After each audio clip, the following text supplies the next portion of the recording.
Magarini hoye!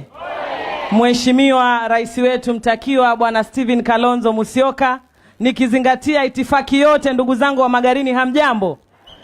Mimi naitwa Mariam Bindo, ukipenda niite Bindo la Kwale. Ndugu zangu, mimi kama mzalendo nimesema sitakubali kura ya Magarini ipigwe kabla sija kanyaga hapa niwaambie maneno. Ndugu zangu wa Magarini, hii ni kura ya marudio.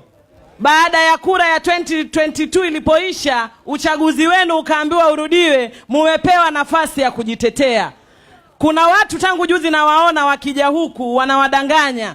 Wanawaambia mkichagua mtu ambaye hayuko kwenye chama cha kuunga mkono serikali hampati maendeleo. Ndugu zangu, huko kwetu Kwale watu wote wako ndani ya wilbaro na tuateseka.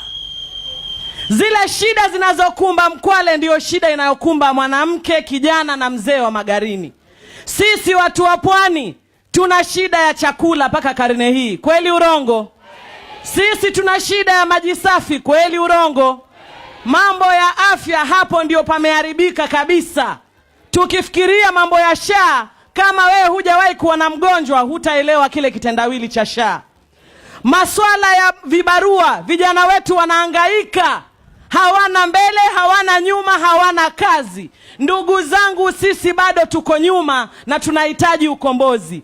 Wale wajanja wakija wanawaambia mkichagua mtu anayepinga serikali hakuji maendeleo. Haya maendeleo yanapaswa yaletwe kila mahali, whether unaunga mkono ama hauungi mkono.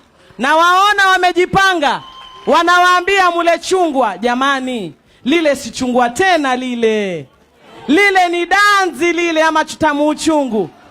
Manake huyo anayetuambia tule chungwa anataka tule chungwa which?